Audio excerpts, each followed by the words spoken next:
Today we have a really awesome episode for you. I got to interview a good friend, Sebastian, also known as NRML MTBER. He has a great channel on both Instagram, YouTube, TikTok, all the platforms. And he's probably one of the fastest growing creators in the mountain bike space over the past few years. Today, we got to sit down and talk about what it's like creating that content, if he ever gets pushback from brands, how he kind of stays on the cutting edge without going too far. We also talk about his life in general, how he got into mountain biking, and a little bit of the deeper psychological side effects that come with going from an unknown person at the events to then being asked for autographs and all this kind of stuff. It was a really fun episode. I hope you guys enjoy. And yeah, Sebastian's a really great dude. So without further ado, here is the podcast. Hey, what's up, Sebastian? Welcome to the podcast. Hey, man. Good to see you. Thanks for having me on. Ready to go. Well, I just wanted to say, starting this, I am really proud of you for all the stuff you've done in the last couple of years. It was kind of cool because I've known Matt, who's, behind the scenes on your team, and I've known you for quite a few years. And I don't know, it's just been really cool to see how much you've grown and also just how much you've stayed the same person. And I don't know, I'm really proud of you for everything you've done. It's just been really cool to watch. Oh, thanks, man. Well, I had to get the inspiration from somewhere. It's like seeing you and April, obviously, crushing it in the social media world and just in general. It's been super, super motivational, and is as in very much in the sense of okay, this is possible. You guys are doing it. Why couldn't I do it? And so. So I would say the thanks back to you and be like, yeah, I mean, you're a big reason why, we're even doing this. So much appreciated. That's cool. One thing I had was a little question for you to start off. I put you on the spot a little bit. Can you grab your iPhone and show me how much screen time you spend on a phone daily? Oh, geez. Okay. Where's my phone here? Let me show you. Today is not very much, but the average daily is, I don't know if I should show you what apps I'm constantly on, but I know what one of them is. Yeah. No, dude. No, dude. 6 hours. Okay, now I have to show what I'm on. Okay, Kyle, come on. Don't give me that. It's about 6 hours, 11 minutes average per day. Nice. So that's actually gone down. I've been making a point not to be on my phone as much anymore. That was 5 months ago, 6 months ago, that was definitely closer to 10 to 12 hours per day. It's crazy. Yeah, it's pretty wild. Was that mostly doing work as well, or do you kind of just get into the zone and get sucked into social media as well on your own? Yeah, well, it depends. I've kind of learned to cater my time as effectively as possible. Most of that time that I'm on there, I would say of those 6 hours, probably 5 of those hours are actually done doing anything from editing stuff, watching YouTube videos on how to do specific things, or any updates when it comes to strategies for, social media posting or whatever it might be. Because it's all, as it's always changing, right? There's always new things going on with the algorithm and whatnot. So a lot of that's keeping up with that stuff, emails, studying other accounts and whatnot. And, but then there's that 1 hour, that I'll kind of just zone out and watch my favorite YouTubers. I'll watch your guys' video or something, right? And then just kind of veg out a little bit but then even then I'm still kind of doing something productive in my mind, because I don't just watch videos. I'm not the kind of person that just goes on and just mindlessly just scrolls. I always have a purpose to doing it. So I don't know how to really classify it, but I guess that's the best answer I could give you on that. Yeah, it's kind of R&D, really. Yeah. Yep. All the time. Yeah. So kind of going back into that idea of R&D, I noticed some of your videos, and especially long form content wise, you have a little bit of hint of Mr. Beast inspiration in a sense, some of the fonts and energy and things like that. Is there a TikTok or Instagram influencer that you really see yourself kind of catering to or inspiring from? Yeah, it's interesting. There's not very many, as far as when it comes to the short form stuff, other than people I directly know, like Colorado Kid, Jess the Maker, so on and so forth. There's not really anybody that I'm just, getting so much inspiration from on that front. I think a lot of the strategy for our content comes from me seeing, a lot of the long form YouTubers, like Whistling Diesel is another big one that I watch a lot of his content. I really like his vibe to videos, as well as Mr. Beast when you mentioned that. I like to combine a lot of my favorite, creators in that sphere, as well as just generally, like I'm not a big TV person, but when I do watch TV, I'll watch something like the Grand Tour or Top Gear, right? And like those are really big influences on kind of how I see comedy and like how I like to put content out there, because that's, I'll take what I get the most out of that and then just pump it into something that I can create with my own creativity and something that I actually like that's unique to me, and then put that out there in the world. So yeah. How many hours per week do you spend like between brainstorming ideas? We talked about the 6 hours a day on the phone, but how many hours a week are you spending brainstorming ideas, filming content, editing content, publishing content? Like, how many hours a week do you do that? And then kind of how's that broken down? Yeah. And do you guys split that load as a team? Because many people might not know that it's you and two other people as well, right? Yeah, so it's myself, my brother Durs. We were the original guys. We're the ones that founded it a few years back. And then Matthew, which you mentioned you knew as well. Matthew's one of my longtime friends. I know he's been a longtime friend of yours as well. And he came in about 8 months ago or so.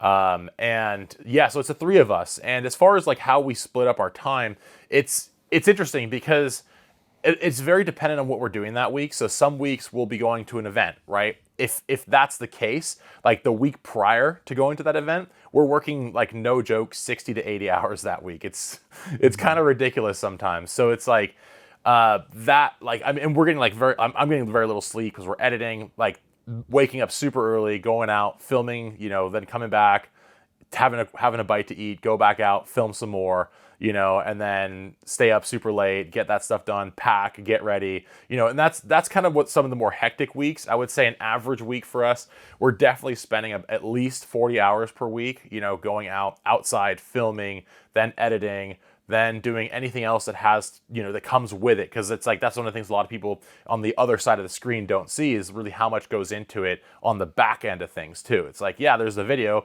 there's going out, filming the video, and there's editing the video, but then there's all the other stuff that keeps the business flowing, which people don't really see, So it's like all of that comes into play. And, I would say minimum on an average week, we're doing about 40 hours of actual, like, out in the weeds, film and editing, et cetera, et cetera, et cetera. And that's per person too, right?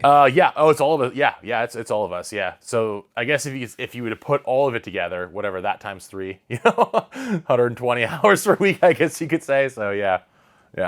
Oftentimes, like especially with short form content, I think a lot of people don't think it takes a lot of time, but it's almost in some sense the planning and thought process is almost more important because you have such a small period of time, like 15 or 20 seconds to actually condense it and get it out there to make it entertaining. But is there a lot of the brainstorming process that you can't outsource and that you have to do solo, or does a team come up with ideas and like feed them to you as well? Yeah, no, it's hard to really outsource any of it. A lot of it comes internally with us. Most of the time, the ideas that we'll have for videos, it's like, I would say like 80% of the time is like, I'll be out on a bike ride or we'll be out doing something, and then just like instantaneously like 10 ideas pop up, or like one idea pops up. Like it's all over the place as far as ideas. Then, we have friends that'll say like, hey, what about this idea? And then that's like probably 5 to 10% of the ideas. Then the last bit comes from, we'll see something online, right? I'll be scrolling, the hour or two a day, whatever I'm scrolling, I'll see an idea that's like something not related to biking at all. And I'm like, oh, that'll be funny to make a biking video out of, right? And then it turns into something like that, right? And so most of it kind of stays in-house as far as like come up with the ideas. I don't even know, actually I've thought about this. I don't even know where I would even go to get help with ideas other than, maybe hiring a creative director or something, That kind of brings up one of the thoughts I had, which is, do you guys ever have people take your content and repost it, not as you, but like just try to steal your content? Oh, all the time. It nowadays, it doesn't happen as much because I don't know if you saw, but recently Instagram started throttling accounts that did that, like reposting accounts. So like bike stable and stuff like that. Yeah, I don't know specifics, but I know that like they made a point like maybe 4 or 5 months ago to really say, hey, we're going to be promoting smaller channels, individual creators, as opposed to like big platform, big business type accounts that are just taking people's content, resharing it, getting like 100 million views on it, and then, not giving them credit and stuff. So I know like that was one of the complaints from a lot of creators for a very long time. that they were just getting their stuff taken. For me, I guess what I have to say is imitation is the most sincere form of flattery, right? You know, it's one of those things where I would get butthurt about it at first, and then I started to realize like, wow, a lot of the videos that, you know, people are resharing are getting tons of views. I mean, I'm talking like millions of views. And so I kind of started to realize like, okay, like all that's really doing, even though they're not tagging me in it, like all that's doing is really just putting my face out there more and more. So you know, I would, at the beginning, I would like DM them and be like, hey, tag me in this. Like, what the hell? Why are you posting this without my permission? Blah, blah, blah. And then I just started just liking their posts. I was like, thank you. You know, like I just kind of gave up with it being like, you know, being greedy about it. And I was like, nah, you know, it's like all they're doing is helping me out. Like they may not be tagging me, but now another million people saw my face, and the next time they see one of my videos, maybe I might, you know, they might recognize me and actually watch my content like, you know, like indefinitely at that point. What really bothers me is when people take like the concept of a video, and I've had this happen a ton of times as well. Like they'll literally copy my video from shot to shot and remake their own version of it, and it's like the TikTok thing. You know how like on TikTok, like one person makes a video, like a superstar TikToker, and then like a million people do the same exact video and it becomes a trend or whatever. Like people will try doing that with my content. But my content's so niche that like it doesn't really work to repost it in your own way.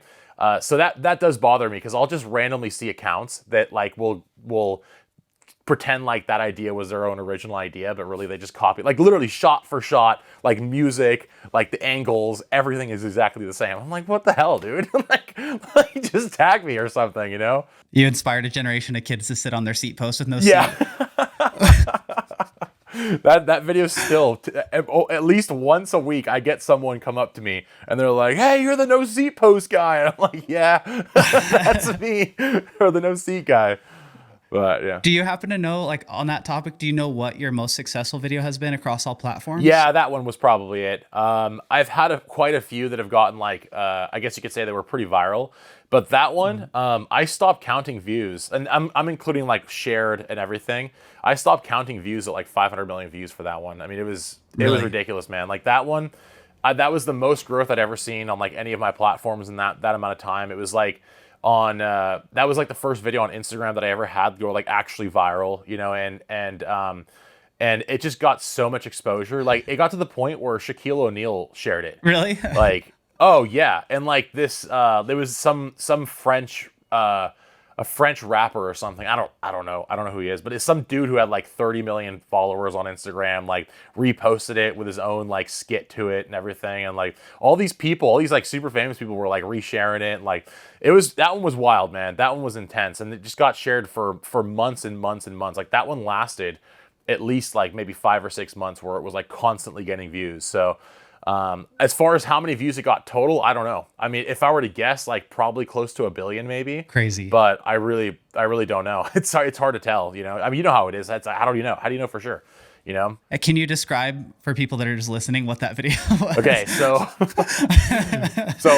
like a graphic depiction. Yeah, so it's basically me pulling up to a like Starbucks, and it's like the front of a Starbucks in like a parking lot, and I pull up.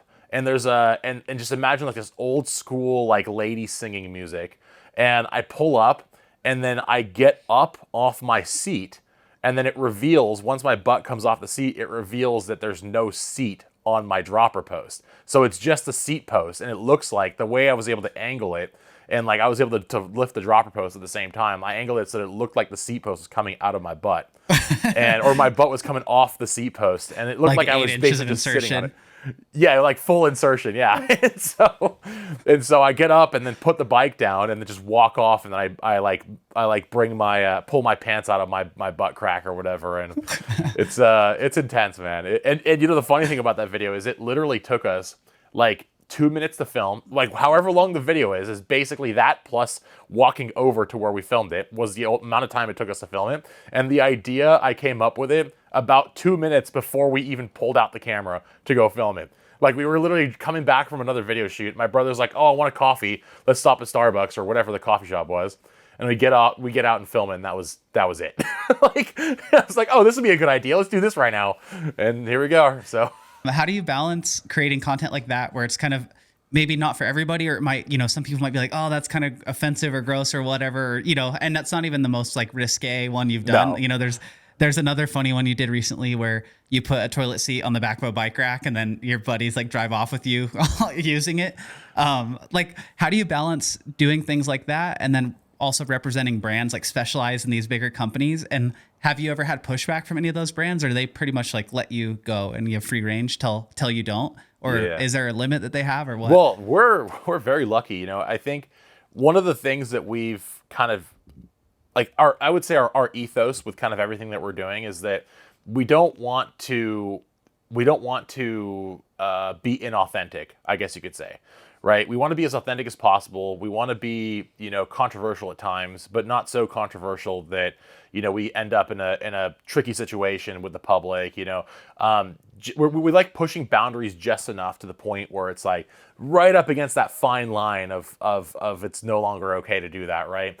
And I think that's where, if you look at like just comedy in general, that's where so much of the greatest comedy that's happened in our time has been right on that fine line of like a little bit further, and it could have not been good. And I think a lot of the companies that you work with, like Specialized, One Up, Heatwave, like just talking to the people there personally, in person, actually talking to them rather than just some DMs on Instagram or whatever. Like, people love the content that we're doing. They're about it, and I think that really reflects kind of, we were able to put our ethos out into the world before they reached out to us. And I think I think that kind of shows that they're about this kind of stuff. They want to have this kind of content out there. It's pushing the boundaries. They really appreciate that. So we've never had any pushback. A lot of the ideas, like the toilet seat one that you were talking about, we did that with One Up racks, and that one was literally their idea. They're like, hey, we have this seat, that we're going to make that's a seat, the toilet, and we want you to make a video with it. It'd be funny if you did something like this. And I'm like, holy crap, that's hilarious. Let me put my twist on it. We'll go out and film it. And then here we are, and it's on YouTube and all of that stuff. And then people are loving it. It's like, that came from them. Like, that was their original idea. So it's like, That's cool. So they think very much along the same mindset as us. So we've never had, any problem. We have had some companies, I'm not going to name any companies obviously, but we have had some companies in the past that, have been like, hey, we want you to do a video for us, or we want to work with you, but we want to make sure that before you post any video, we want to see it, and blah, blah, blah, blah, blah. And we just, to be honest, we don't go near that stuff. I mean, I totally understand why a company would want to do that. It's their image, and so on and so forth. But at the same time, we don't want to get into that realm. We're still our own thing. We're still us. It's still Normal MTBER. It's not a brand and then Normal MTBER. It's our own thing. We work with brands who really want to work with us. So we've avoided doing any kind of situation like that where companies don't want us, or maybe they're not totally into the whole comedy thing, and maybe what a thin boundary for us might be way over the line for them. So we kind of have been able to feel that out and sort of avoid getting into conflict like that. So we're very lucky to be in the position we're in. Is that boundary something that you're kind of cognizant of as you're making content, or is it something that a lot of times you make content and then you edit it and you're like, oh, this was a little bit too much, or how does that work? Well, it's interesting because it kind of comes in both forms, right? There's some times where we'll go out and we'll film a video thinking it's hilarious, and then we I'll edit and it'll be done and it'll be sitting on my phone and I'm like, yeah, this is a little too far. I'll think about it over a day or so, right? And then there's other times where we start to film the video and then it's like, yeah, no, this isn't going to work. This is, it's a lot of the times the ideas sound really good when we're talking it over and joking about it, sitting, eating breakfast and be like, oh my God, that'd be a hilarious idea. And then you go out and do it and you're like, oh, that's too far. That's funny. Or it's like, oh, that could be interpreted as being mean. Cause I don't want to be mean to anybody, right? That's another thing. I don't want to be I don't want to insult people. I want to poke the bear, right? Not full on, take a shotgun and, And a lot of times you are the bear that you're poking, right? Yeah, a lot of the times, yeah. That comes across, I think, in your content, and the fact that you are just you're trying to have fun with it, but you're not trying to be a dick or put anyone else down.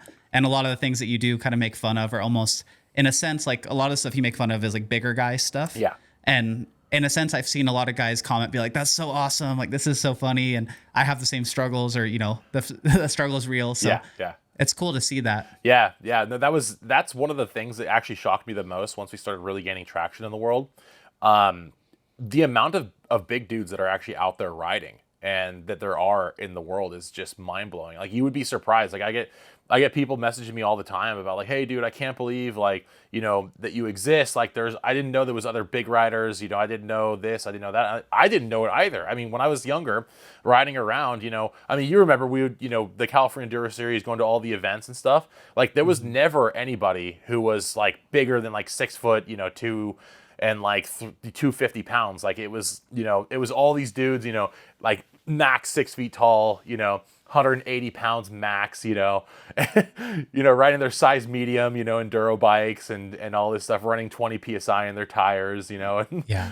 so it's like I never knew that there was other people like me out there in the world.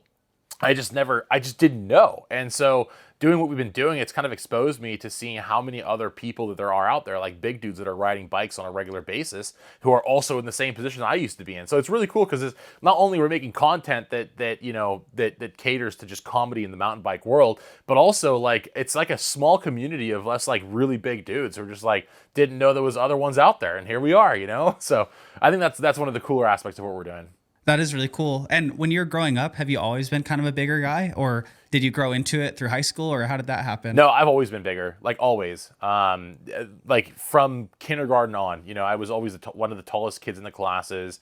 I was always like going into high school. It was like straight into varsity, for whatever sports I did. It didn't matter, I didn't have to run, the 6 minute mile, nope. I was straight into varsity because I was stronger than everyone. I was bigger than everyone. Like I was a wall, people couldn't take me down. So I've always been a big dude, like from day one. I feel bad for my mom for having to birth me. What other sports did you play, like in high school and stuff? Was there anything else that you're into or that you thought of maybe pursuing aside from mountain biking? Yeah, I never really pursued any sports, to be, something that I actually wanted to do for a living. Or just, for a major hobby other than mountain biking. Mountain biking is the only thing that's stuck with me for the majority of my life. Just biking in general, like BMX, jumps, all that kind of stuff. I'm lumping it all into one thing. But I did do water polo. I was really big into water polo, especially during high school. That was one of the major things. Water polo and swimming. I mean, that was the first like actual sport I ever did. And did it pretty much from when I was a little kid all the way up through graduating high school. And I probably could have gone and done the whole, go to the fancy school, play for the college team, and maybe one day go professionals. But I never really found much fulfillment in doing that. Like there was never really anything about it that made me want to pursue that path. I mean, it was great. It was a good time, made good friends, and but I just didn't feel complete doing that. Team sports have never really been my thing, although I value teams, the idea of a team very much so. Team sports were never really my own thing, that I never really vibed with it so much. So I like the idea of getting, a bicycle and going out on the trails and digging and doing jumps and all that kind of stuff. That was way more my vibe. And like I connected with the people in that world as well a lot better too. So whereas like, team sports, like not to rag on it, but it's like it's all about stats. And it's all about, it's all about getting to the championships and all this kind of stuff. And I was never about that stuff. I never had that mindset. So yeah.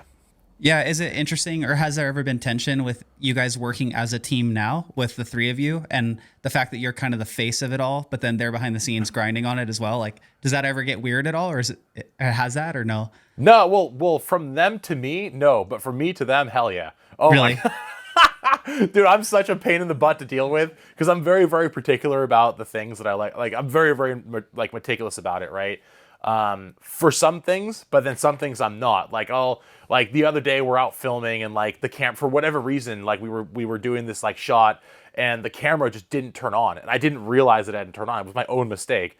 And then I just completely lost my crap. Like I was throwing my camera and I was like, what the, just yelling and stuff. And they're just like, oh man, like, but that's just me, like they're awesome. They're an awesome crew. It's been a learning curve for them as well. So that's been a really big factor as well, and it's like, and they've been doing an amazing job. So I have nothing but good to say about them. I mean, they're like, it's the best crew I could ever ask for, like, it's amazing. So no, I would say in general, I mean, we work really well for the most part, but I'm just a bit of a diva, so that's the only pitfall. It's got to be kind of interesting now going from like, when you were younger, I've listened to some of the other interviews and talked to you just friend to friend before, but it's interesting. Like when you used to go to Sea Otter as a kid and, you kind of walk around the pits and see all your heroes around there. And then now when you go to Sea Otter, you're with your brother and you're with Matt, who you've always been with, but now you're being recognized and they're kind of part of the reason for that recognition, which is interesting. Yeah. So I think it's kind of like, what does that feel like to get recognized at those events? And was that weird at first or cool? Or does it ever get kind of to your head? Have you felt yourself, had to check yourself ever? Oh, well, I'll start off by saying that I absolutely love, I mean, it's so cool. Like, it's so cool. And, seeing people come up and telling me that they watch the videos and talking with them and stuff, like, I love doing that stuff. That's so much of the reason why we are where we are and why we're able to make this content is because of the people that watch it. So any chance I can to say hi and thank you to the people who watch our videos, like, I'm going to totally take that opportunity. Right. And at first it kind of caught me off guard because I didn't realize, how much of an impact that we were making, with the content. So, it started off, as you probably might imagine, it started off with just like someone saying like, oh, hey, you make cool videos, like good to meet you, just out on the trails, to then, it's like multiple people coming up, when you on a ride and the people are like, hey, it's that guy, and then it goes to the people who are, like you'll be out on a ride or something or at an event, and then like you look over and there's a person there with their phone out taking a picture of you from a distance, and you're like, hi. Like, it's a little bit, it gets a little weird sometimes in that sense. I never get like weirded out or anything like that. I'm cool with, whatever. I'm very like very chill with a lot of things.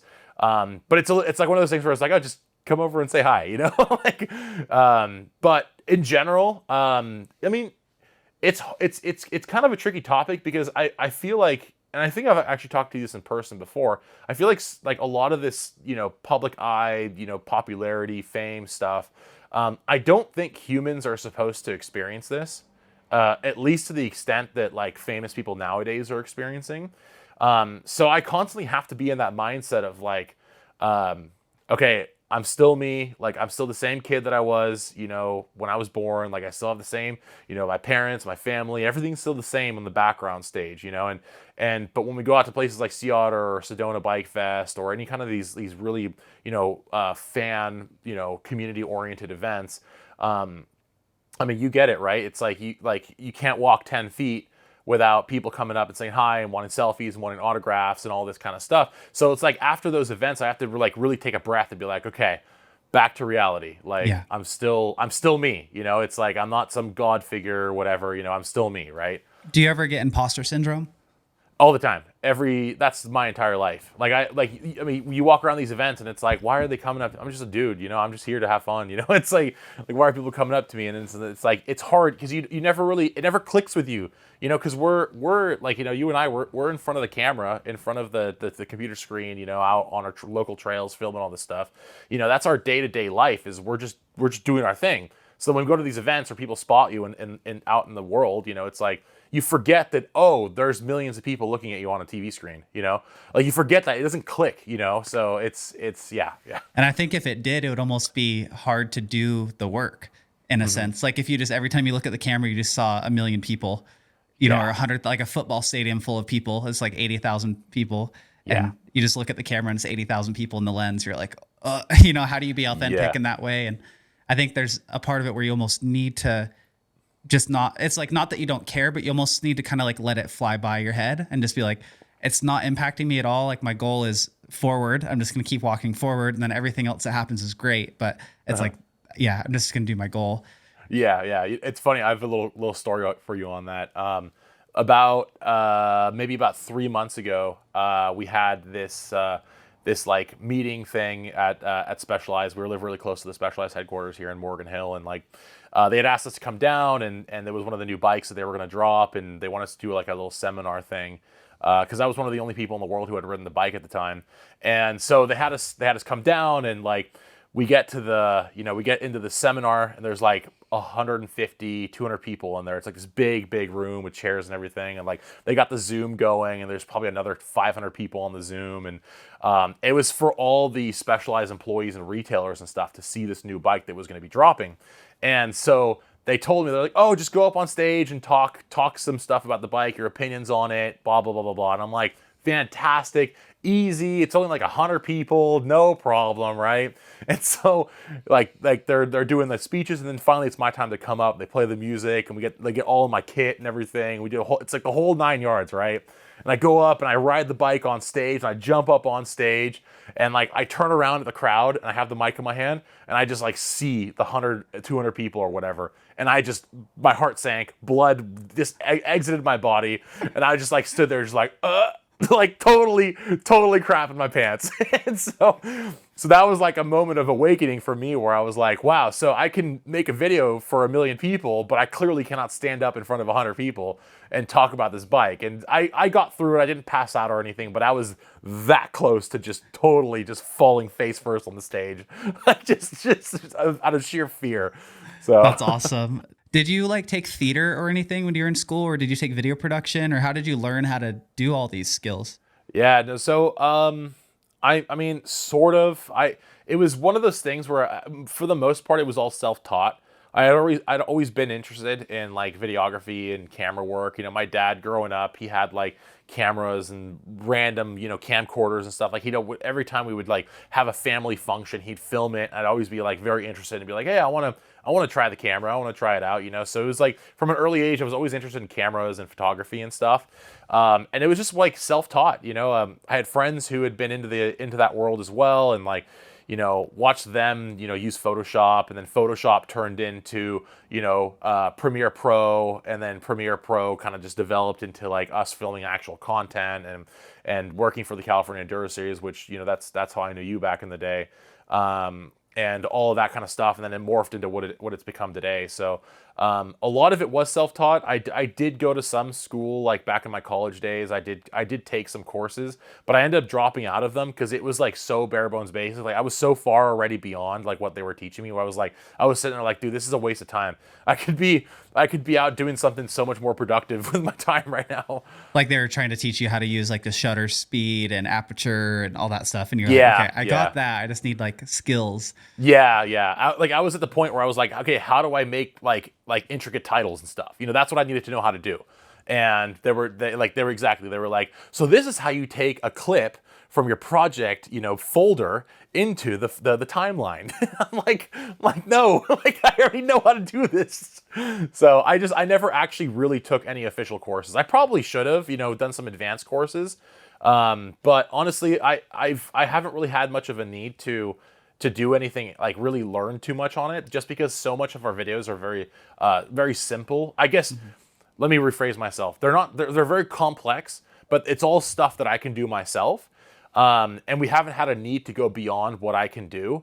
But that's something that we want to do in the future. We're working on a lot of stuff right now. We might actually, in the near future here, actually bring on an editor, like hire somebody who knows how to do all that stuff, bring them on for some projects, and because there's some stuff we want to do that's going to be taking stuff a little bit more to like stepping it up a bit. So we're going to need to put a little more money back, reinvest a little more money into that, and just build the quality up a little bit better. With that being said, how do you monetize making little videos on, for people that don't follow this stuff? Like, how do you monetize making 15-second videos on the internet about you sitting on a seat post? Well, it's interesting because at the time that specific video dropped, the Instagram Reel program was happening, but they hadn't accepted me into it.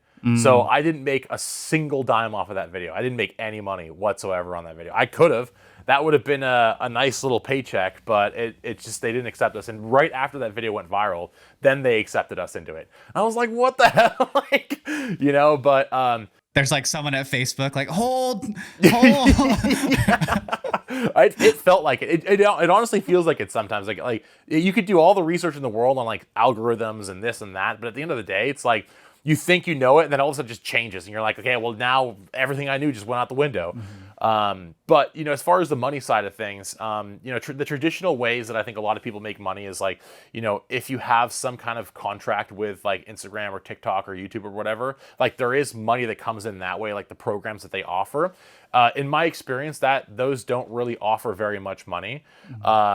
Although there are some people, you'll hear stories about people that will like make like 100 grand a month off of that stuff. And that's very true. Like that does happen. You know, it's a lot of it more with like YouTubers and like the larger TikTokers and whatnot will make that much money. But yeah, did you see that Snapchat program they had a few months ago where basically they would take like the top 100 videos or 50 videos of the day, and then all those videos would get a slice of $1 million. Yeah. And so then there's guys who, you know, just random people with 30,000 followers, they would just get like a $125,000 check for one day. Yeah. Yep. And you're just like, no, whoa. Yep. That happened to us. We didn't get the 125 a day, but we had a couple of videos that made us a good amount of money, and we're like, just out of nowhere. And we had like 10K followers, and we're like, okay. Just all of a sudden some money came through, and we're like, wow, all right. Like on Snapchat? On Snapchat, yeah. Yeah. And so that was, but it's not very reliable. Like it's just like nothing, and then all of a sudden like boom, big check, and then it's like nothing, then big check, and it's like, what's going on here? So but we've never made that much, like 120K. It's only been a few grand here and there for us, right, on that. Like five to 10 grand or something. Yeah, exactly. You know, but it's nice because it's like we didn't expect that money. We didn't think we were gonna get. It was just a nice little like bonus for us, right? So we're like, oh, that's fantastic, right? But you know, a lot of like the revenue stream. I'm not gonna say too many details on like kind of where things come from, but one of the podcast channels I watch, they say, sorry to cut you off, but one of them they say like, can you draw a pie, like a percentage pie of, you know, like 60% YouTube, 50% TikTok, you know, 10% sponsorship, whatever. So instead of getting into numbers, I think people might be interested, like, is it mostly sponsorship related now, or is it mostly AdSense, or, you know, basically the platform's paying you for content? Over the last like 6 months, I would say it's been probably half of that pie that you're talking about. Like about half of what we bring in comes from brand deals. You know, whatever companies we're working with at the time. You know, individual posts, whatever it might be. That's where about half of it comes from. About maybe 30% of it will come from YouTube after that. So like 50% just brand deals, 30% like YouTube, you know, whatnot. But that's always varying, right? Because as you know, it's like every month is different. It depends on how many views you're getting, so on and so forth, right? And then there's like a bunch of formulas in there as well. So it's like that's still, we're figuring it out. Like some months, like that could be 50% of what we get. You know, it's like it's so hard to tell, right? And then after that, it's like we have our own merch as well, you know, that we sell, and then we have like, you know, anything else that they would kind of come along with, you know, the social media side of things, any kind of residual things popping up, you know, that a lot of that comes from there as well. So it is really all over the place. It's constantly evolving, and like what it was the last 6 months most likely won't be what it is the following 6 months. Like it's so all over the place, which is why like if you want to get in like the YouTube game, like so many people ask me like, dude, how much do you make? Like, is it worth doing it? I'm like, yes, it's definitely worth doing it, but I can't just say like how much I make, because what I made today or last month is going to be different than what it will be next month. Or, you know, it's like what I'm doing is going to be vastly different than what you're doing, you know? So it's so hard to just say, like, it's not like a regular 9 to 5 where you get your check every 2 weeks and it's like done, you know, okay, I can predict that I'll be able to afford this car by 2 years from now. You know, you don't. Or pay an editor. Yeah, exactly, right? Whereas like YouTube, you make a video and like, I mean, you know this, like it goes super viral, and now all of a sudden you got like a bunch of money that came in out of that video, and like out of nowhere, and you're like, okay, well, I guess that car we wanted to buy in 2 years, we can buy it next month. So it's interesting too, because it depends a lot on your demographic. And yes. So for us, like, I think we're roughly around $4,000 per million views is our CPM. So basically, you know, the ad rate that we get. Yeah. And my friend Noah, he runs a finance channel that they do really well at, and he makes $48,000 per million views. Yeah. And then there's other people, like if you cater to young girls and you do makeup tutorials and stuff like that, you can make over $100,000 per million views. Yeah. So it's really interesting, because I think a lot of people think, oh, like that video got so many views, it must have made a lot of money. But a lot of times, depending on your demographic, it might not, you know?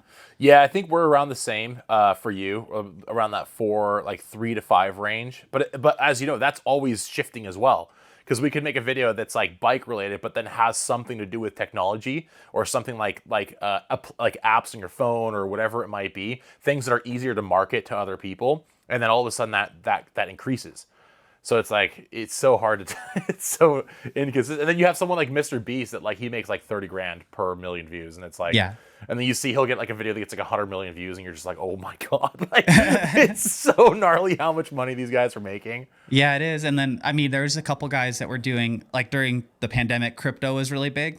Yeah. And that company FTX that went under, Yeah. they were paying people up to $500,000 an episode for a brand deal Wow. for like some of the major podcasts and stuff. So then that podcast, if they got, if there was a tech focused podcast with 300,000 viewers, then they would get 500K of a brand deal. And then they might make like, $5,000 or 10 grand off of the video, which is insane. But then that was also just like this huge fraud scheme too. And then it's like you selling. So that's why it's hard, because sometimes if you take a lot of brand deals, you can sell out to your audience, and your audience is really all that matters. Like all the people that you are talking to and connecting with, that is all that matters. They are the reason that you are successful. They are the reason you're here.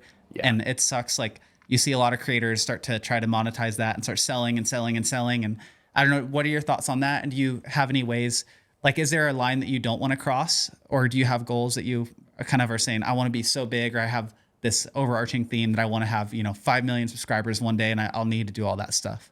Yeah. Oh, that's actually a pretty easy one for me to answer. I mean, generally speaking, I don't want to like the brands that I want to work with or that we work with are brands that I actually believe. Like I like what they sell. I like their products. I want to represent them, I'm never going to represent some company like a crypto pump and dump, like that FTX thing. Like it was all fake stuff, right? They were just trying to scam people into giving them their money, right?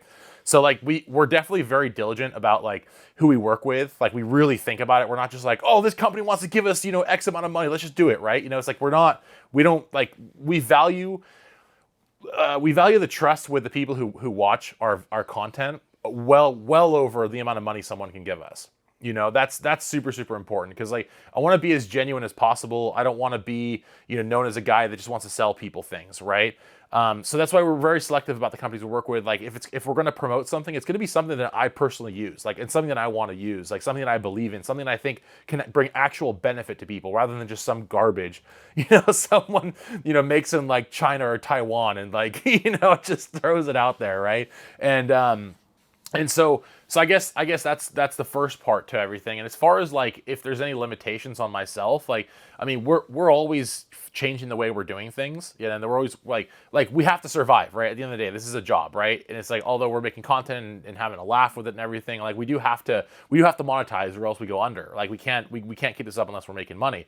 So we're always working on things, we're working on some stuff that we want to start bringing to the public that we can actually bring value to them. I mean, that's one thing. I want to bring value to people. And, especially in today's day and age where so much of like the stuff on the internet is just garbage. I mean, let's be honest. It's just pure so much garbage. Of it. Yeah. And like, so it's like, I want to bring stuff out that like actually means something, that actually brings value to people. It's like, time is valuable. So why not follow that trend and do something that we actually want to do that'll benefit people?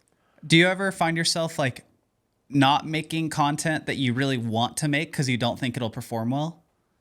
Yeah, unfortunately, that's kind of one of the biggest battles that I have within myself when it comes to content production. Like, I wish that I could just go out and make like super cinematic, really good looking videos.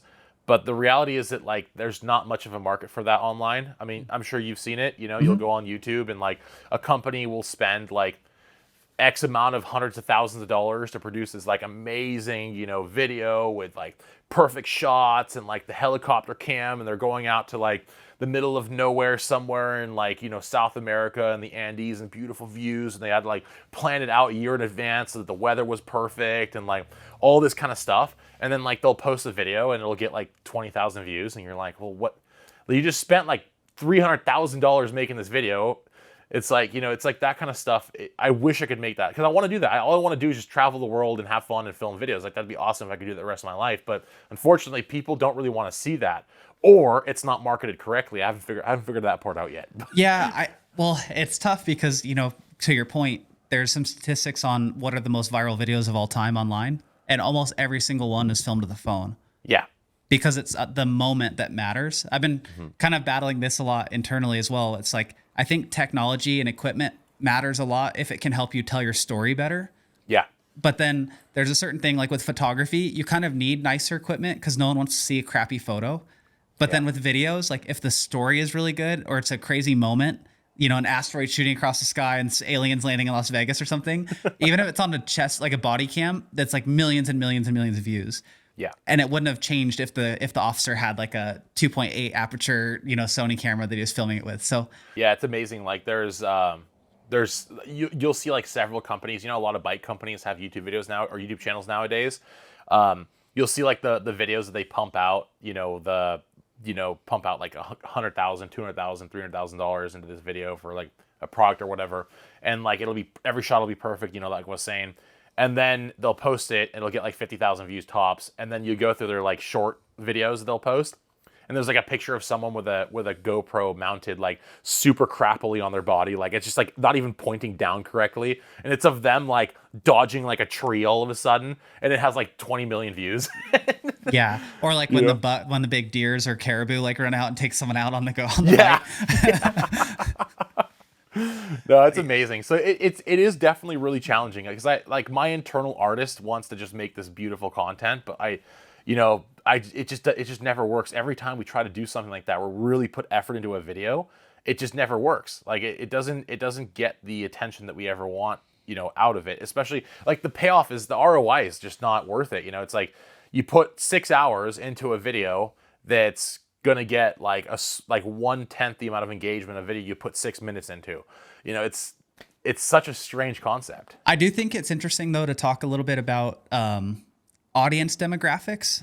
And if a video for a bike company that sells $6,000 mountain bikes, if you cater to 100 million 13-year-old kids in China and India, and then it's like, or you post a YouTube video that gets 5,000 views, but it's like 40 to 55-year-olds that are all high earners that live in US, Canada, Australia, Germany, whatever. Yeah, it's like that conversion rate might be different than you'd think, right? Because there was a meeting I was in and someone said, hey, how many likes equal a sale?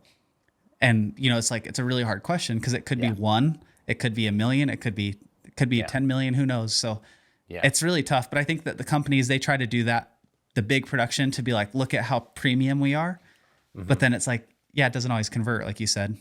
Yeah, it's definitely case by case. Like you have those YouTubers. There's that one kid on YouTube. I don't remember Ryan his name, something. Yeah, that guy. He's like the biggest kid YouTuber in the world, and he makes content for little kids. And like that, like he's like the 3rd or 4th biggest YouTuber period or something, I think, right?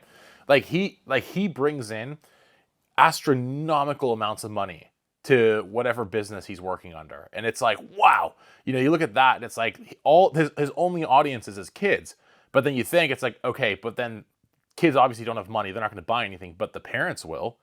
And, and that's where a lot of it comes in, right? Whereas like, if you're just like on TikTok and making, just viral meme content, like chances are that's going to a kid who's like sitting in class in high school, just scrolling and has like $10 to his name, and he's not going to spend any money on anything. So it's like going back to like what you're saying, it's like, it's so hard to value like what your content really is.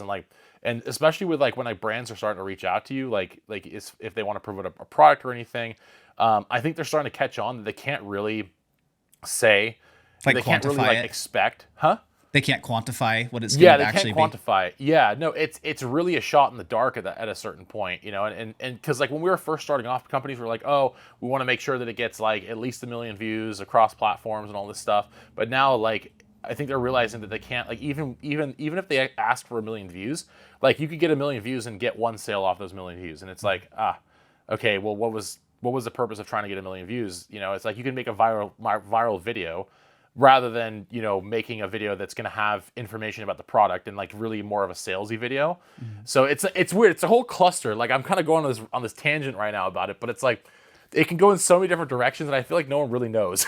Yeah, I think that's very true. Well, I guess I want to ask you a little bit more about mountain biking too, just in general. For one, how do you feel about the current state of the bike industry as far as how it's perceived by the general public? Mm-hmm. Do you think events like Red Bull Rampage and the urban DHs and stuff, do you think that in some cases can make the sport look so crazy it turns people away from trying it? Or do you think that stuff, like any exposure is good exposure?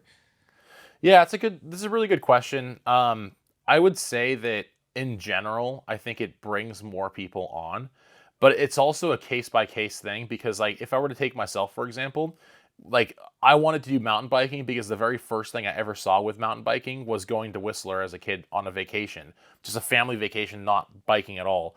and seeing the jumps and seeing dudes hitting those big features, and I was like, oh my god, I want to do this, right?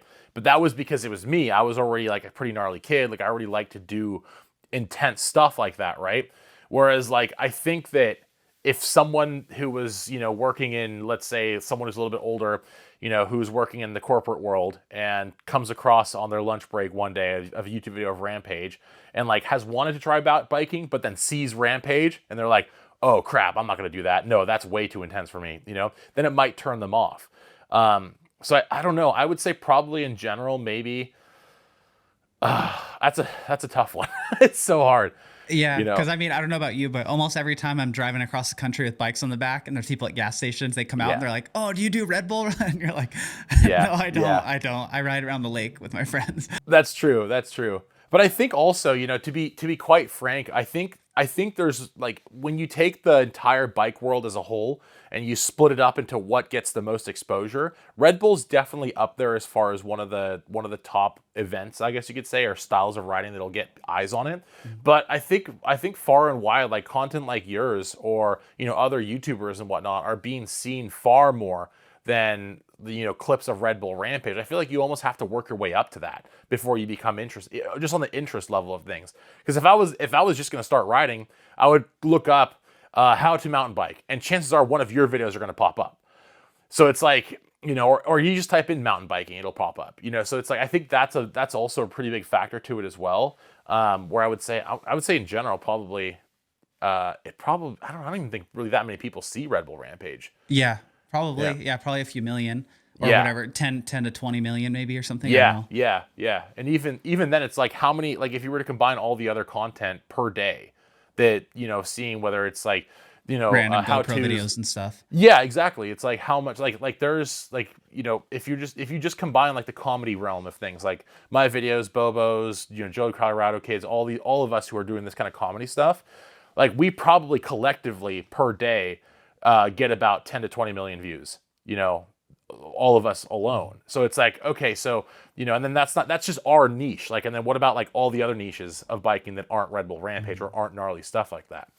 Can you remember your first mountain bike ride? Yeah, not really. I would say like, I can't remember the exact ride, but I know that one of the first times I was ever riding was probably riding some of my local trails here. Just with my parents or something, just as a kid, roaming around. But like my first real mountain bike ride where I was consciously riding bikes, like on a mountain intentionally, was Whistler. That's sick. That's a good icebreaker. Yeah. Oh, it was. I mean, there's a reason I'm a freaking maniac nowadays. Is because that was the first thing.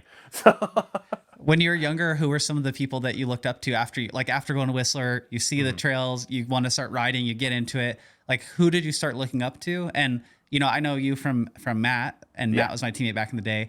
Did you guys meet each other through bikes, or are you friends already and both of you kind of went on the bike journey together? Yeah, the latter. So we met in school, and then it was both one of those things where I had already kind of ridden a little bit, and he had already kind of ridden bikes a little bit. And we were like, oh, let's go to the graveyard and jump over tombstones and stuff. That sounds pretty bad nowadays, but that's just the reality of what it was, right? We were hardcore little kids. But yeah, we kind of just evolved from that.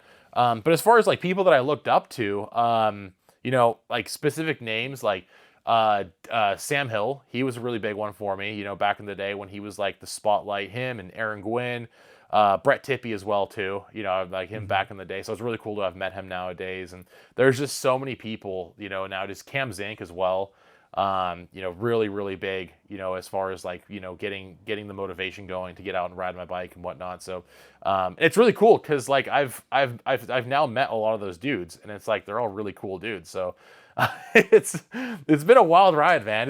It's crazy. Does it feel weird to be kind of a hero to the younger kids now? It's strange, man.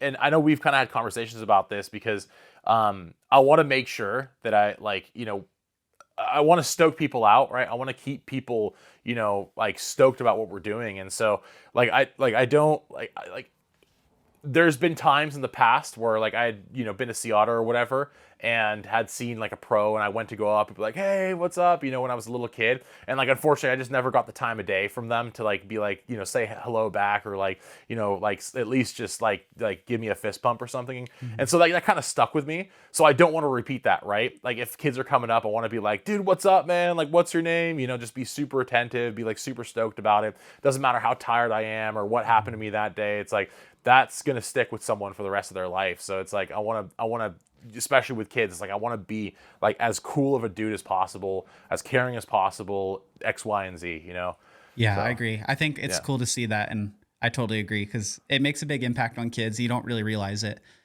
And I mean, I guess when you are a young kid and you look up people and then you get treated badly, that's like the best catalyst for never doing that to anyone else in the future. Yeah, exactly. And on top of that too, it's like when you're a kid, like so much is forming in your life. Like you're constantly evolving. You're learning so much of the world. If I can be at least like a half a percentage of that kid having a better outlook on life and reality, because I went up and said hi to him, or because he came up and said hi to me, and I was like, dude, what's up, man? Gave him the fist bump or whatever.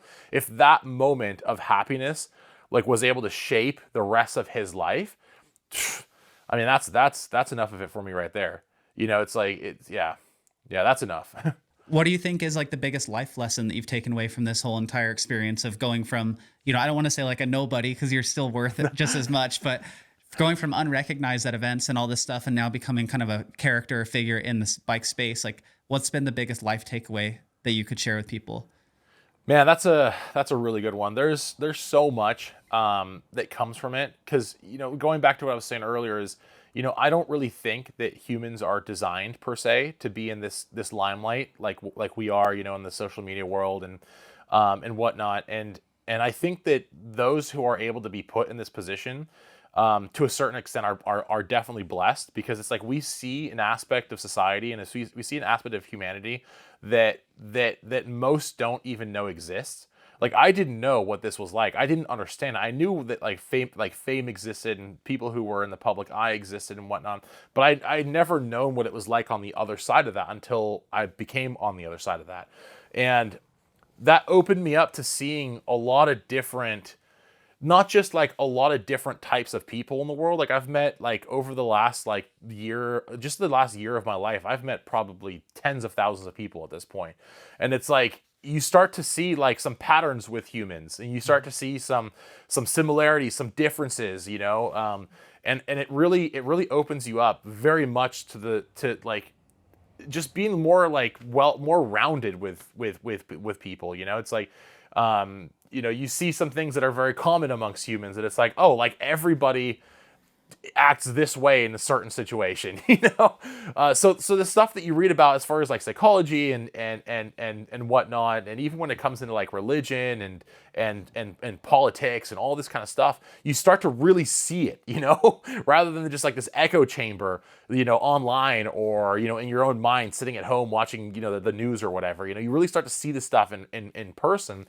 And so it gives, like, for me at least, I can't say anything specific, because it's like that on its own is a 15-hour conversation. So, but what I will sum up is that,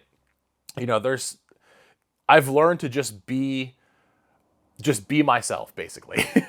I've learned that so many people are trying to be something that they're not, that it's almost like a torturous mindset. So the more that I can be myself and be true to other people, I think the better life treats you in return. Yeah. It's pretty interesting. It's weird. You become almost like a mentalist to some extent. Yeah. And sometimes it's like, I don't know about for you, but sometimes it's hard to get out of your own head and just be in the present moment, because you're always kind of like walking through an event or walking through life, and you're kind of like trying to make sure you don't miss that connection, or you don't kind of like cool guy that one kid that's on the trail that is taking a photo of you and you want to stop and fist bump them. And do you ever feel that too, or? Oh, absolutely. I almost have that as more of a worry, because going back to what I was saying, where I just want to be cool with everybody, the biggest worry that I have is, like, let's say that I'm on a bike ride or something, or out at some event, and I happen to pass somebody who's like at the side of the trail, and like they've seen my videos, they know who I am, and I'm like, and I just pass them, I just give them a little what's up, or I just like look, and like it could just be a mistake on my end, right? Like, oh, I just like look, but to them, they said hi, but I didn't hear them say hi, and I just blew by them, just looked back and like didn't say anything. And it's like, oh man, like I always have this panic, this like anxiety of like I could mess up, but without even messing up, you know, without knowing that I Without messed knowing up. it. Yeah. And then you have like a little kid who's like for 40 years, like that guy's an asshole. Yeah, right. So, because I've had that with people. Like I've met some people who are big in the industry, and like I've heard like, you know, they have this like they've had this reputation amongst people, like oh, that guy's an ass, you know, he's not a cool guy or anything like that. And then like you'll meet them in person, and they're like really nice, and you're like, what? Why did I think this of you? You know? So it's like that travels like bad. Like good obviously travels, but I think bad travels way further than good does. Yeah. Especially Well, in it's like when today's you world. like positive reviews versus negative reviews, you know, Yeah. like people generally it's hard to get someone to write a positive review because they just were happy with the experience. And then Yeah. a negative review is a lot easier to elicit from someone. Yeah. But yeah, I don't know. It does suck though, because it's like, why do you think you have that worry? Is it just because you know the feeling of getting blown off, or is it something deeper? Like you just like what makes you need to please or need to satisfy everybody in that way? Well, we're definitely getting deep here, but I love this. This is fantastic. You know, a lot of it comes down to, yes, there is that, you know, long-term, you know, deep psychological, you know, within myself that I learned from a kid. Although I've never really been one to care very much about other people's opinions. Like it's not, I don't think I'd be able to do this if I cared about others people, like genuinely cared. Like I care about the good, but I don't care about the bad. You know, it's like, Maybe like instead of saying I don't care, it's more of like I'm able to allow those things to not affect my decision making. exactly. Because you do care, like you're like, I understand and I appreciate and respect the people that are willing to say things. But then if there's a negative comment and I'm on my path, it's like it kind of bounces off a bit. Yeah. Well, it won't even like for me.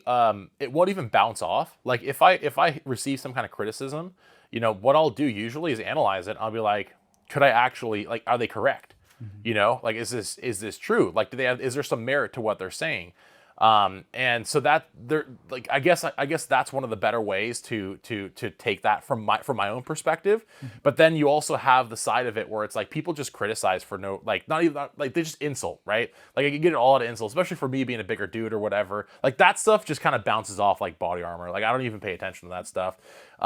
But a lot of like the worry for like the perception of other people of me really comes in the form of like, you know, I see how valuable it is to have a good public opinion about you. I don't know what the correct terminology would be there, but I see how valuable it is of what people, how people perceive you to the public eye, right? Yeah. And not valuable in the monetary sense, but just valuable in the social sense, right?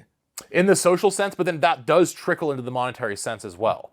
It does. I mean, it's the reality of the situation. Like it like, you know, it's interesting. There's this book that I read, How to Win Friends and Influence People by Dale Carnegie. It's like one of the greatest books I've ever read. And it's like the title is a little bit triggering, I guess. It's like How to Win Friends and Influence People. It's like, but it's about basically, it breaks into the psychology of how people perceive you and how you can walk through the world and be the best person you can be. It's a very motivational book, but it teaches you how to apply, you know, very basic human psychology to be able to present yourself in the world as the person who you truly are, the good person that you truly are, and bring that out and expose that to the other people all around you and be infectious in a positive way to everybody, right?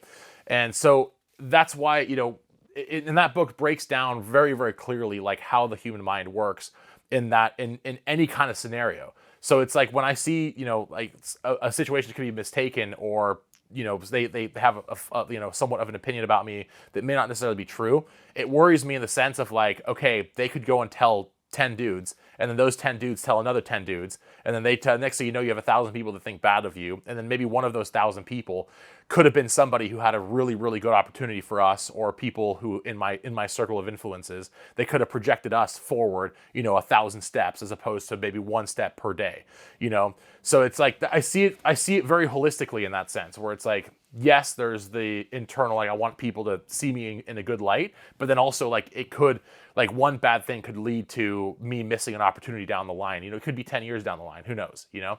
What is, I guess at the end of the day, what's like your ultimate win? Like, when would you feel like you've accomplished your goal in life? Is there a point where you're like, okay, that's my win. Like I did it and now everything else is bonus? Or are you just perpetually working? Or like if you randomly like create an app or video game and then you get $100 million, are you out? Or how does that work? Probably not. No. That's a good one. I know what the answer is because I think about this every single day. But I don't know if I'm ready to say this online yet. To be fully honest with you, this might be one of those secretive things we were talking about. Yeah. Oh, that's fine. That's fine. a fantastic question, though. It is. It's a hard question to answer for sure because you don't want to give away your strategy of what you're working towards for sure, right? But then it's also like, I think is that more of where your hesitancy comes from? Is like you have a strategy of this is where I'm going and this is what I want to do. Yeah. I guess you'd say I do kind of have a strategy, but I think, it's hard to really be convicted on that strategy just because I like life constantly evolves. And that's one of the things I've also learned from doing all this is like, we could plan for something and strategize for something to work, but chances are it's not going to work, and chances are you're supposed to go down this way, but then you veer that way, but yeah, I mean, there's things that I definitely want to do with my life, just in general. One thing I will say is that everything that we got going on right now, I didn't expect it to be like this, and now that it is like this, it's presented with an opportunity for me to really take things that I've always dreamed about doing with my life and actually put them at the forefront and really start to push like not just my life, but the whole NRML MTBER brand and everything beyond that into the limelight. Push that into the limelight and really try to project ourselves forward to the point where we can start accomplishing those really big picture type things. Yeah. Do you feel like you will always be a part of the bike industry primarily, or do you think that there's a chance that you want to like do as much content as you can, execute all this stuff, and then kind of move beyond and above? Yeah, well, first and foremost, for sure, I'm never going to stop being in the industry in one form or the other. I mean, I like this is home stomping grounds for me. I'm a biker. I've always been a biker. I always will be a biker. I don't see myself ever stopping. So I'll always have some input in the industry. I'll always be making some kind of content. I don't have any plans on stopping making content. All we want to do is keep on growing and growing and growing.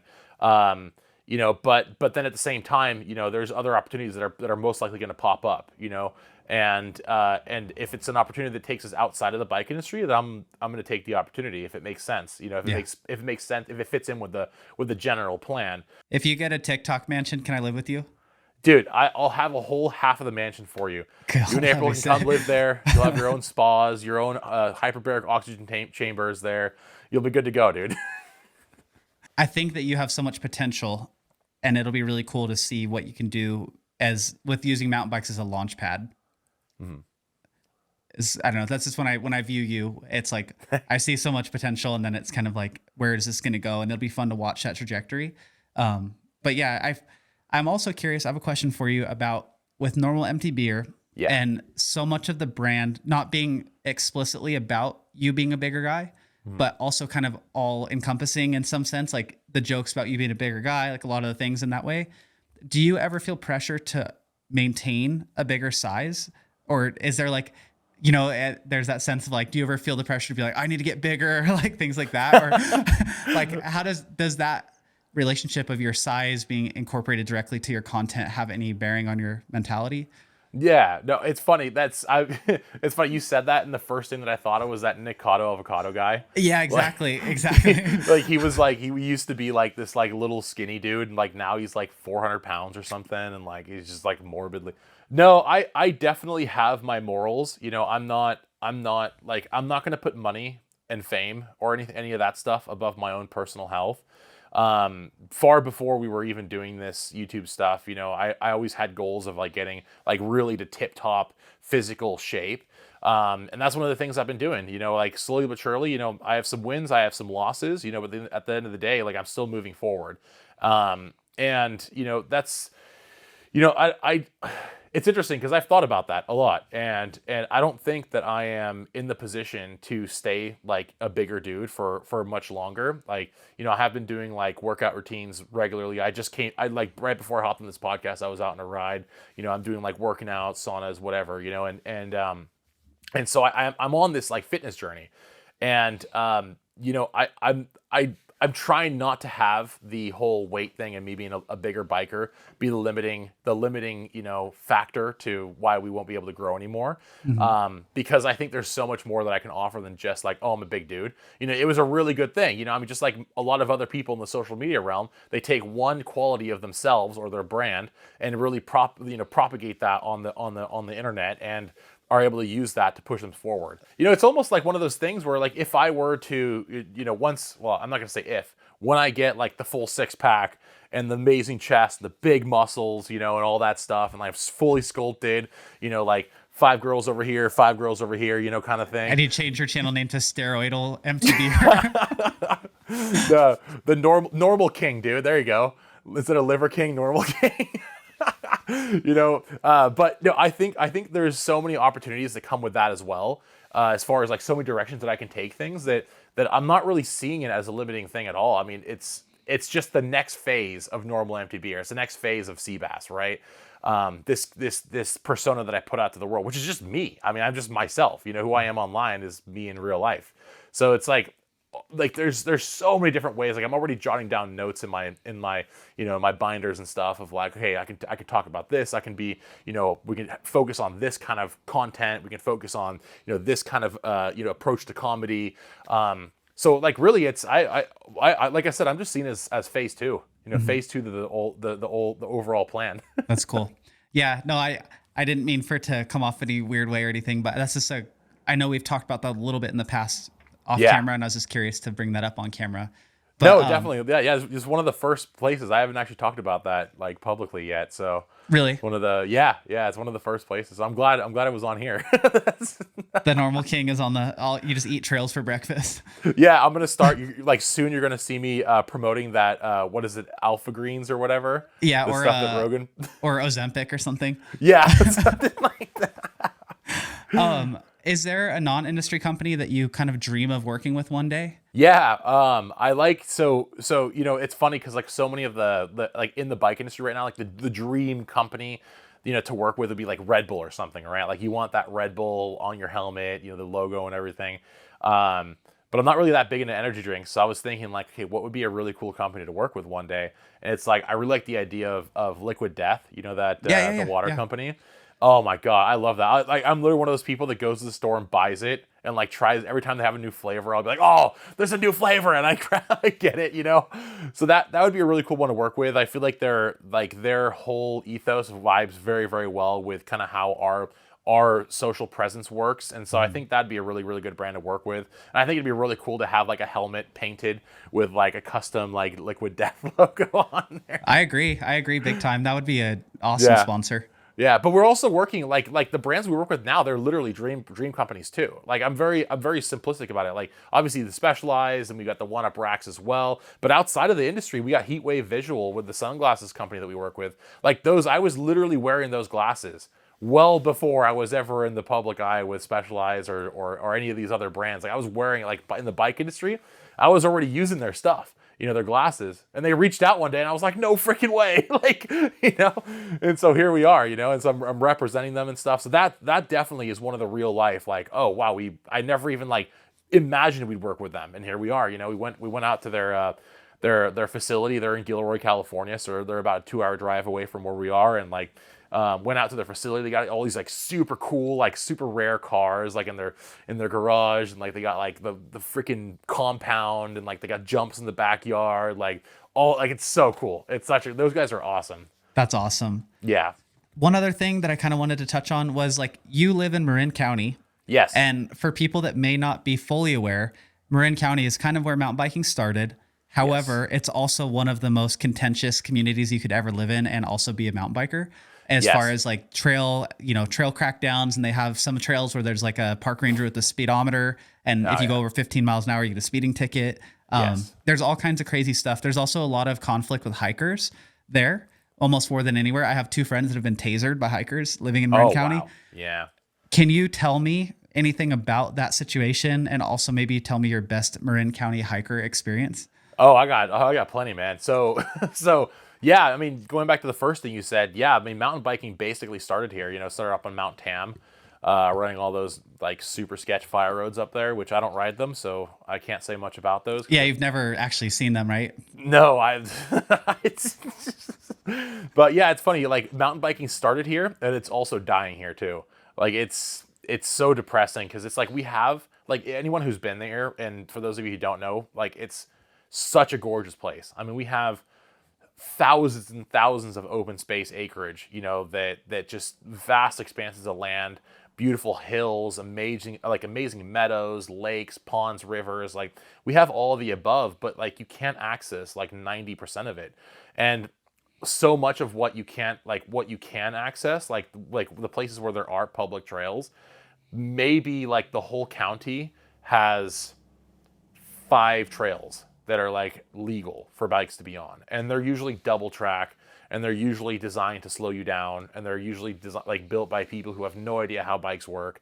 And it's like, and it's so disheartening. And like there's been a lot of effort over the years to try to get more access to bikers, more trails, like jump parks, whatever it is, because we have so big of a population of bikers here. Like you go out to any trail system anywhere, and you're gonna have, for every 10 people that you see, probably 8 or 9 of them are gonna be mountain bikers. And it's like we're flooding the trails, yet there's no access for us, and we're left to ride all the bootleg trails.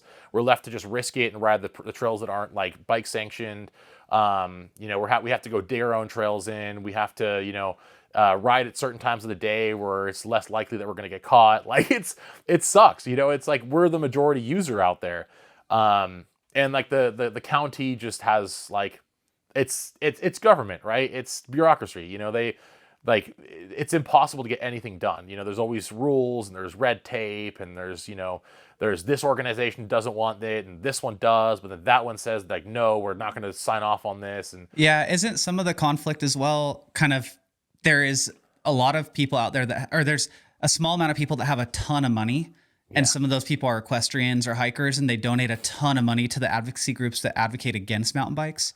Yeah, it's that, and it's not just money. It's also like, the ones that have been around for longer than bikes have. Yeah, Like public you have influence. it's like, like just in general, like just how life works, right? You have the vocal minority, right? You have the people who are still active in the government. They're still going to all the meetings. They have friends who are in this county office. They have the family member who's this guy. They've known the sheriff in this area for the last 40 years. It's like, it's literally like that here. And like a little example, like this isn't the funny story, but we were out filming a few months ago on this one, like literally we were in the parking lot of this system of trails nearby my place where I live, and had the bike on the rack. We weren't going to go up. All those trails were not bike legal, even though I have ridden them plenty of times. I'll say that here. We weren't planning on doing it that day. We were just literally going to go film something, and then this girl comes up on her horse, and she's like, "Hey, just a heads up, we just called the sheriff on you. You're not supposed to ride bikes out here." And I'm like, I'm not riding. I'm literally just parked here, and my bike happens to be on the rack. Like, I'm not gonna go bike. She's like, "Okay, well, just a heads up. Wanted to give you a heads up." And then she just rides off, and we're like, "What the? Like what? Like we're just sitting here." And then sure enough, we're like, "All right, let's get out of here," right? So we start leaving, and sure enough, sheriff comes up the other way. I'm like, "What was he gonna like? Was he gonna just ticket us like for just sitting in the parking lot?" Like it's so hostile here. It's unreal, and they're closing down trails all the time. Some of our local trails just got shut down, and like they have cameras set up. Like I said, they do speed traps sometimes. Like they'll literally like rangers will sit at the bottom of the trail and wait for you to pop out, just ticket you. It's ridiculous. Like it's extremely childish, and it's like, it's just a group of people, in my opinion. I'm gonna be kind of blunt here. It's a group of people who are kind of irrelevant to the society nowadays and want to stay relevant by creating a problem that's not a problem.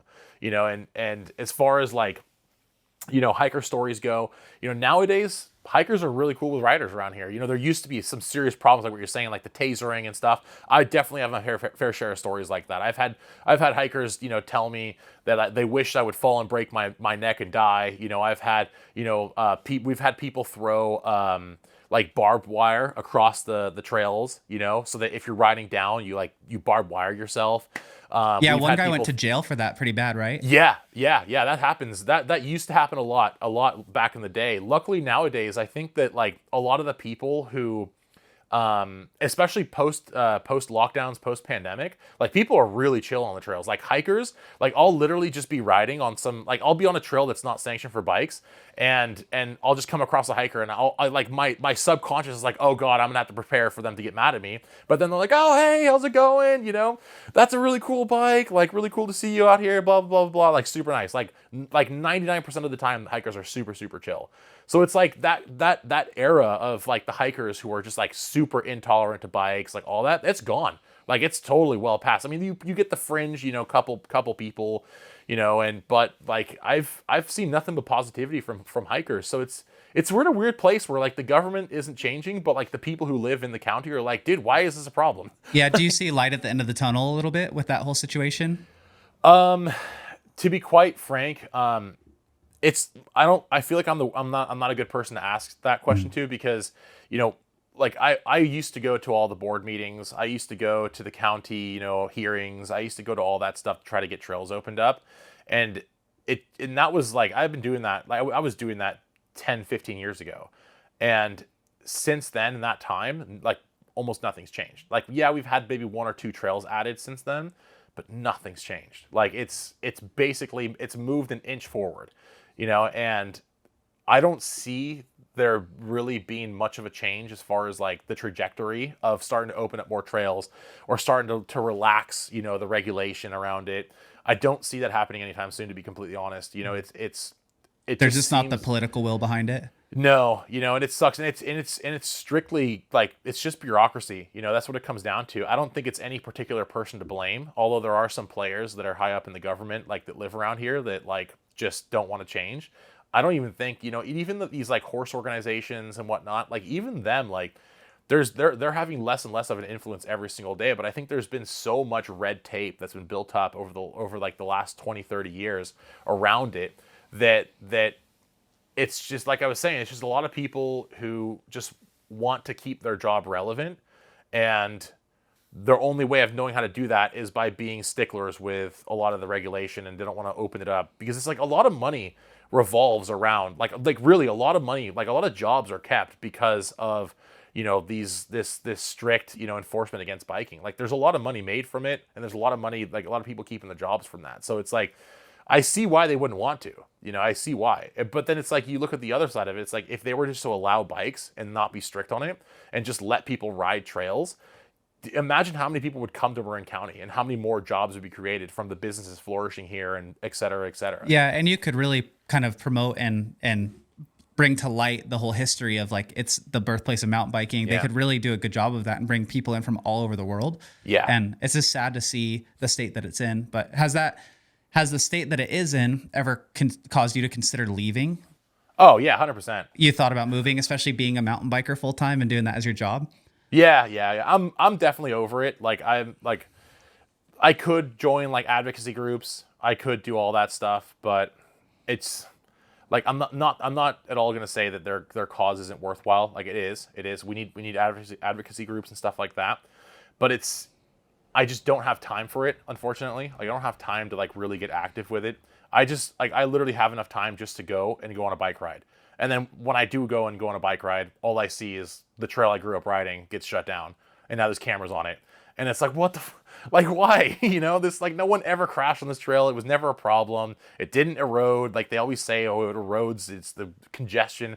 It's all nonsense. It's all fake. Like it's not real, And I'm kind of over it, I'm definitely fed up with it. Like we are looking, not directly because of the trail riding, but we are looking to move out of this area, probably even out of California altogether. We're kind of past the point of, I just don't really want to deal with a lot of the things that California has to offer nowadays, or a lot of the limitations that California has today, in all realms, not just biking, like in all realms. And we're looking to move out. Like, I like the idea of going to Idaho. I love Idaho. Been all up and down that place. I love it out there. You guys have a great state. And like, I'm thinking about Nevada, so I'm still kind of close. I still got the family and everything here. Tahoe.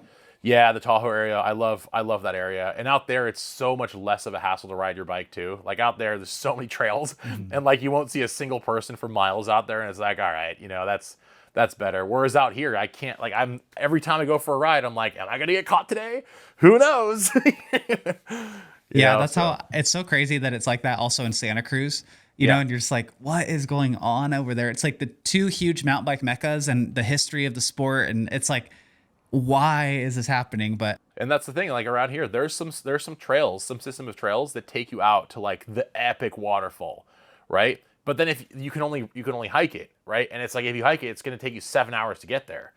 If you could ride it, it'll take you an hour, So it's like, it's like all these like we're being limited to a certain extent. I know that's not an argument to like allow bikes, yeah, but it's yeah, no, I hear where you're coming from with it. It's like most people are not riding super gnarly. And mm-mm. then what we've seen actually here is that because of the limitation, like we end up riding trails that aren't maintained well, and then you get people that get like seriously hurt on them because Yeah, it's like, oh, we could have built a little berm here, but we couldn't because if we would have brought shovels up here, we would have been arrested and fined $1 million because of environmental damage and stuff like that. It's like, so it's almost it's counterproductive, stopping biking mhm. in almost every regard. It's amazing, it's incredible. So Yeah, it's crazy. I don't know. Thank you for kind of doing this. I really appreciate it. And I hope people can check out your stuff. I'm sure everyone's already probably seen bits and pieces of it throughout, the billion views that you got on that one video. So maybe I don't know how many it was, but let's just to be cool about it, let's say it was 1 billion. Yeah. yeah. Well, sick. Well, thank you for everything, Seabass. I really appreciate it. And Thanks, man. yeah, do you have anything else you want to say on the way out? I worked the 9 to 5 in construction and stuff, and like although it was great, I had a great time doing that. I learned so much of my life. Like it was never really something that was calling my name, and to be able to do what I'm doing now, I feel so incredibly blessed. Like, and meeting everybody that I'm meeting, and just having this call right now with you and the other shows I've done. It's like I could never, like first of all, it's like I couldn't have never done this without my team. I could have never done this without the audience. The people who genuinely care like about what we're doing. They watch all the videos, they share everything. The sponsors that work with us who really believe in us. It's like we have such a good team behind this, and I think that's going back to what I was saying about the team sports thing. Like I've never been part of a team, but then doing this, we've like without intending it created like the best team in the world, at least in my life, right? And so it's like it's so cool, it really just goes to show it's like consistency, having a good time with it, being good to everybody around you, just doing nothing but your main goal being to spread positivity. It's like it pays tenfold. Keep going what you're doing. Don't give up. You might get super frustrated and upset with whatever it is you're doing in life, but at the end of the day, you stick with it, and life and the universe is gonna pay you back for all the hard work that you're doing. So stay with it, stay positive, don't let the BS keep you down, and just have a good time with life. That's all I gotta Sweet. say. That's perfect. All right. Thank you to everyone who listened to that whole thing. Talking to Sebastian, both on air and off air. He's such a good dude and he has such a good motivation behind all the things he's trying to do. And I am really excited to see where this trajectory takes him in the next few years, him and the team. And yeah, it was just a fun podcast to do. I appreciate all of you for listening and kind of being the reason that we can do this stuff. This year, we have a lot of other guests planned. I think the next episode that we have on tap is either Paul Basagosha or Gary Vernon from Bentonville. And yeah, it should be a fun one. So if you have any questions that you want to ask them, you can go onto our website at ridemtb.com and just throw it in the suggestion box. We'll get it there, or on Patreon. We have a Patreon community that we can kind of communicate with. So yeah, with that being said, thank you to all of our sponsors for supporting us as well. We appreciate everyone. Here's kind of a list of all of them right here. All these sponsors make it possible. And yeah, we love not only all the brands we work with, but we love the audience that we have. And yeah, we'll see you guys next time. So thanks again. Talk to you later.